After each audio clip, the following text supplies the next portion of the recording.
Labadiena. Šiandien aptarsime, ko ortodoksų bažnyčia gyveno 2024 m. spalio mėnesį. Naujienas rengė kunigai Georgijus Rojus, Vitalis Dauparas ir Gintaras Sungaila. Skaito Gintaras Sungaila. Australija. Patriarcho Baltramiejaus apaštališkasis vizitas. Spalio 3 dieną, atsiliepdamas į Australijos arkivyskupo Makarijaus ir Australijos ministro pirmininko Anthony Albanese kvietimą, visuotinis patriarchas Baltramiejus išvyko oficialaus vizito į Australiją. Vizitas sutapo su Australijos ortodoksų arkivyskupijos įkūrimo 100-osiomis metinėmis. Priešingai stereotipams, dauguma Konstantinopolio patriarchato tikinčiųjų mūsų laikais gyvena Vakarų Europoje, Jungtinėse valstijose ir Australijoje. Australijos arkivyskupija viena didžiausių patriarchato bendrijų, taigi vizitas buvo nepaprastai svarbus Australijos ortodoksams. Spalio 5-12 dienomis jo šventenybė lankėsi Sidnėjuje ir jo apylinkėse. Susitiko su valstybės vadovais, bažnyčios hierarchais, kitų krikščionių konfesijų atstovais. Aplankė vietinės ortodoksų parapijas. Spalio 6 dieną dalyvaujant patriarchui įvyko Australijos arkivyskupijos Švento sinodo posėdis, patvirtinta nauja arkivyskupijos chartija. Ši atnaujinta chartija, nustatanti Australijos arkivyskupijos vidinę tvarką, buvo vienas svarbiųjų klausimų Australijos ortodoksams. Spalio 12-18 dienomis patriarchas lankėsi Melburne ir jo apylinkėse, susitiko su valdžios ir bažnytinių bendruomenių atstovais, lankėsi mokyklose ir įvairiose institucijose, susitiko su labdaros organizacijų atstovais. Vizito metu 2 Australijos universitetai patriarchui Baltramiejui suteikė garbės daktaro vardą. Jungtinės valstijos. Spalio mėnesį Floridoje siautė galingas uraganas. Amerikos arkivyskupas Elpidoforas organizavo ypatingą maldą už uragano aukas. Bažnyčia teikė pagalbą ir paramą nukentėjusiosioms bendruomenėms. Kita Jungtinių valstijų ortodoksams svarbi naujiena spalio mėnesį buvo Tarptautinės anglikonų ir ortodoksų teologinio dialogo komisijos darbo sesija Bostone. Susitikimą organizavo Šventojo Kryžiaus teologinė ortodoksų kolegija. Su anglikonų ir ortodoksų dialogo komisijos nariais susitiko ir Armėnijos apaštališkosios bažnyčios Kilikijos sosto katalikosas Aramas. 2023 metais sukako 50 metų nuo anglikonų ir ortodoksų teologinio dialogo pradžios. Ši sukaktis buvo paminėta specialioje plenarinėje sesijoje. Komiteto nariai apžvelgė dialogo istoriją ir raidą, atkreipdami dėmesį į 7 deklaracijas paskelbtas nuo 1973 metų. Remdamas ankstesniais bendrais pareiškimais, ypač 2015 metų pareiškimo apie krikščioniškąją antropologiją, komisija priėmė naują bendrą pareiškimą organų donorystė vilties dovana. Komisija taip pat sutiko parengti specialų dialogo 50-mečiui skirtą leidinį, kuriame būtų išdėstyta dialogo istorija ir pasiekimai. Kita įsimintina šio spalio naujiena Jungtinėse valstijose – tai visuotinio patriarchato archontų Julijai Navalnai įteiktas patriarcho Etnogoro apdovanojimas už žmogaus teisių gynimą. Julija Navalna yra tikinti ortodoksė, nužudytojo Rusijos opozicijos lyderio Aleksejaus Navalno žmona, kovojanti už laisvę, žmonių orumą bei žmogaus teisių apsaugą. Serbija. Spalio mėnesį Hercegovina siaubė potvyniai. Sužinojęs apie tai, jo palaimintybė Serbijos patriarchas Porfirijus per Serbijos ortodoksų bažnyčios Hercegovinos vyskupiją skyrė nukentėjusioms šeimoms 100 000 eurų paramą. Pagalba bus skirstoma neatsižvelgiant į religiją ar tautybę. Jo palaimintybė meldėsi už aukas, prašydamas viešpaties paguosti nukentėjusiuosius.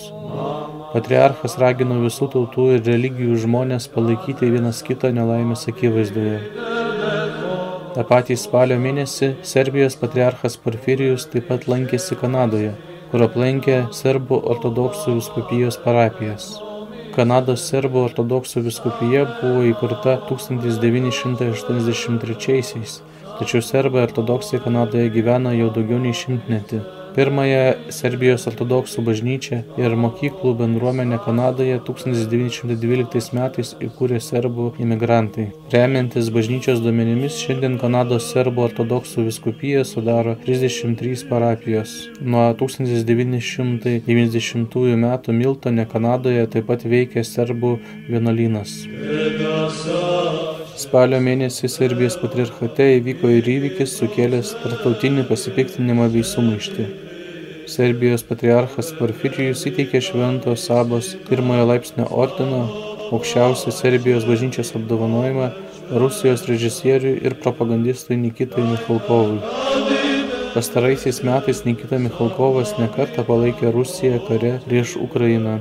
Ordino įteikimas įvyko po spektaklio 12, pastatyto Belgrade pagal Michalkovo scenarijų. Serbijos ortodoksų bažnyčios apdovanojimo laiške teigiama, kad Nikita Michalkovas apdovanotas už jo indėlį į ortodoksų etoso ir kultūros populiarizaciją pasaulyje, taip pat už brolišką pagalbą ir nesavanaudišką meilę Serbijai. Atono kalnas.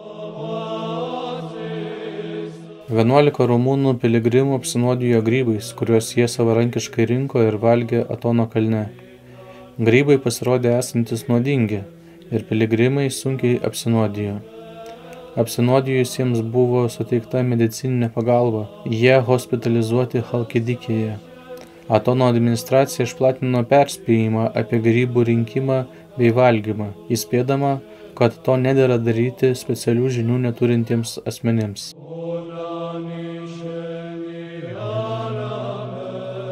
Belgija. Spalio 15 dieną Briuselio ortodoksų centre įvyko ortodoksų bažnyčių atstovų ES komiteto narių susirinkimas. Susitikimui pirmininkavo visuotinio patriarchato Belgijos metropolitas Atenagoras, taip pat dalyvavo Rumunijos, Bulgarijos ir Graikijos bažnyčių atstovai. Susitikimo metu buvo aptarta daug klausimų, pirmiausiai komiteto bendradarbiavimas su Europos bažnyčių taryba, Romos katalikų vyskupų konferencija ir Vokietijos evangelikų bažnyčia. Ypatingas dėmesys buvo skirtas pasiruošti kitų metų lapkritį vykstančiam komiteto atstovų susitikimui su visuotiniu patriarchu Baltramiejumi. Po susirinkimo įvyko susitikimas su naujuoju Ekumeninės Europos bažnyčių konferencijos generaliniu sekretoriumi kunigu Franku Dieteriu Fischbachu, su kuriuo komiteto nariai aptarė tolesnio bendradarbiavimo perspektyvas. Libanas. Spalio 8 dieną Antiochijos ir visų rytų patriarchas Jonas X sušaukė skubų neeilinį patriarchato Šventojo sinodo posėdį, kuris vyko Švento Jono Damaskiečio teologijos instituto pastate Balamande. Sinodo nariai aptarė esamą situaciją Libane, išreiškė itin didelį susirūpinimą dėl Izraelio karinių veiksmų ir juos pasmerkė.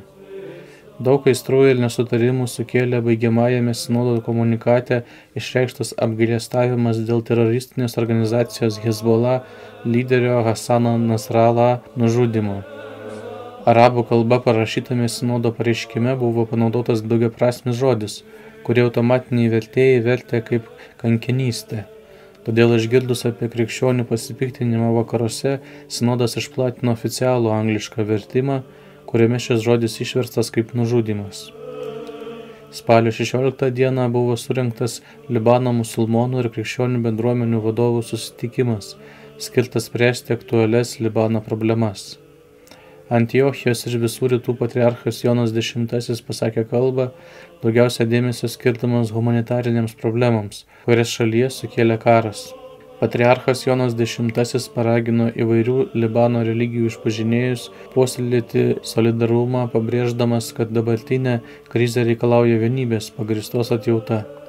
Jis kreipėsi į tarptautinę bendruomenę, kad ji nedelsiant imtųsi veiksmų siekiant sustabdyti besidėstantį smurtą. Sakartvelas. Sakartvelo patriarchatas pasisakė apie Sakartvelo parlamento priimtą įstatymą dėl šeimos vertybių ir nepilnamečių apsaugos. Sakartvelo bažnyčia mano, kad įstatymas yra žingsnis teisinga kryptimi. Pareiškime pabrėžiama, kad šiandien Sakartvele, kaip ir daugelėje pasaulio šalių, šeimos vertybių apsauga tapo rimta problema. Patriarchato atstovai teigia, daug metų tiek Sakartvelo patriarchatas, tiek dauguma gyventojų šio klausimu laikosi tvirtos pozicijos, siekdami apsaugoti šeimos vertybės augančio iššūkių fone. Sakartvelo bažnyčia nuosekliai saugojo ir toliau saugo jaunus žmonės nuo ideologijų, kurios griauna tradicinės šeimos struktūras. Sakartvelo bažnyčia išreiškia viltį, kad šis įstatymas atneš vaisingų rezultatų visuomenės geroviai. Citatos pabaiga. Moldova. Spalio mėnesį Moldovos Respublikoje vyko du svarbus balsavimai – prezidento rinkimai ir balsavimas dėl narystės Europos Sąjungoje. Balsavimų metu visi aktyviai stebėjo ortodoksų bažnyčią. Rusija įvairiais būdais kišosi į rinkimus ir buvo įtarinėjama, kad savo tikslams gali pasinaudoti ir vietinė Maskvos patriarchato metropolija. Ši Maskvai pavaldi metropolija anksčiau jau buvo įsivėlusi į skandalą, kai metropolitas Vladimiras atvirai palaikė prorusišką kandidatą ankstesniuose prezidento rinkimuose. Šių metų spalį bažnyčios organizuotas taikos žygis taip pat daugelio buvo kritikuojamas kaip politinis renginys, nes jame dalyvavo prorusiški kandidatai. Be to, dėl ryšių su Rusijos specialiosiomis tarnybomis iš Moldovos buvo deportuotas Rusijos pilietis, aktyviai bendravęs su Maskvai pavaldžia Moldovos bažnyčia. Be Maskvai pavaldžios Moldovos bažnyčios, Moldovos Respublikoje taip pat veikia Rumunijos patriarchatui pavaldi Besarabijos metropolija. Besarabijos metropolitas Petras susilaikė nuo konkrečių politinių jėgų palaikymo, kvietė tikinčiuosius būti politiškai aktyviais, bet ir neslėpė savo proeuropietiškos orientacijos, kuri yra Besarabijos metropolijos tapatybės dalis. Suomija. Suomijos vyriausybė planuoja mažinti finansavimą tiek evangelikų liuteronų, tiek ortodoksų bažnyčioms. Nors ortodoksų bažnyčios mokesčiai bus didinami, šis padidėjimas nekompensuos prarasto finansavimo. Ortodoksų bažnyčia teigia, kad toks sprendimas yra neteisingas, nes jos nariai jau moka didesnius mokesčius nei liuteronai, o papildomas spaudimas gali paskatinti žmonės palikti bažnyčią arba pereiti į Rusijos ortodoksų bažnyčią, kuri šalyje neturi valstybinio statuso ir todėl tokių mokesčių nemoka. Taip pat spalio mėnesį Suomijoje vyko ekumeninė savaitė. Ekumeninė savaitė tai bendra visų Suomijos bažnyčių ir krikščionių bendruomenių akcija ginant žmogaus teises ir ugdant atsakomybę. Ekumeninė savaitė koordinuoja Suomijos ekumeninė taryba, kurios nariai yra ir Suomijos ortodoksų bažnyčia. Šių metų ekumeninės savaitės tema – sukurti pagal Dievo paveikslą. Bažnyčios daugiausia dėmesio skiria nelygybės problemai. Suomijos bažnyčių pareiškime sakoma, kad mes visi esame sukurti pagal Dievo paveikslą ir kiekvienas unikalus. Estija. Tuo tarpu Estijoje tęsiasi valstybės ir Maskvos patriarchato santykių drama. Maskvos patriarchatas Estijoje yra pripažintas karą teisinančią organizaciją, o spalio mėnesį Estijos vidaus reikalų ministras Lauri Läänemetsas pasiūlė pakeisti bažnyčių ir kongregacijų įstatymą, kad būtų apribota visų Estijos viešai tvarkai ar konstituciniai santvarkai pavojų keliančių bažnyčių, kongregacijų, vienuolynų ir kitų religinių asociacijų veikla. Siūlomas įstatymo pakeitimas anot ministro yra susijęs su tuo, kad Maskvai pavaldi Estijos ortodoksų bažnyčia nesiėmė jokių reikšmingų žingsnių, kad atsiribotų nuo Rusijos ortodoksų bažnyčios, atvirai remiančios agresyvią Kremliaus politiką. Pasak ministro, šiandien Maskvos patriarchatas yra neabejotinai dar vienas ginklas Rusijos įtakos arsenale, kurio pagalba ji ne tik engia savo žmones, bet ir bando piktnaudžiaudama tikėjimu užnuodyti kitų šalių žmonių sielas. Atsižvelgiant į geografinę padėtį, istorinę patirtį ir dabartinę realybę, Estija negali susitaikyti su faktu, kad Estijos ortodoksų bažnyčia priklauso Maskvos patriarchatui. Citatos pabaiga. Be Maskvai pavaldžios Estijos ortodoksų bažnyčios šalyje taip pat veikia Konstantinopolio patriarchato Estijos apaštališkoji ortodoksų bažnyčia. Jos vadovas metropolitas Stepanas pasiūlė Maskvai pavaldiems ortodoksams prisijungti prie Estijos apaštališkosios ortodoksų bažnyčios, išsaugant savo pamaldumo papročius, kalendorių ir administracinę bei finansinę nepriklausomybę. Korėja.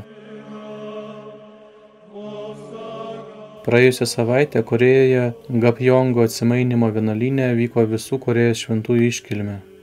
Šventėje prisimenami 24 Korėjos ortodoksų šventieji. Ji organizuojama nuo 1999 metų, gavus visuotinio patriarchato pritarimą. Jūs klausėtės 2024 metų spalio mėnesio įvykių ortodoksų bažnyčios gyvenime apžvalgos. Priminame, kad kiekvieną savaitgalį tinklalapyje ortodoksas.lt galite rasti smulkią savaitės naujienų apžvalgą straipsnio pavidalu. Tuo tarpu ši tinklalaidė išeina kartą per mėnesį. Naujienas parengė kunigai Georgijus Rojus, Vitalis Dauparas ir Gintaras Sungaila. Skaitė Gintaras Sungaila.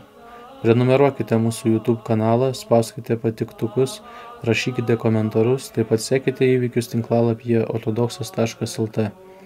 Iki susitikimo, sudie.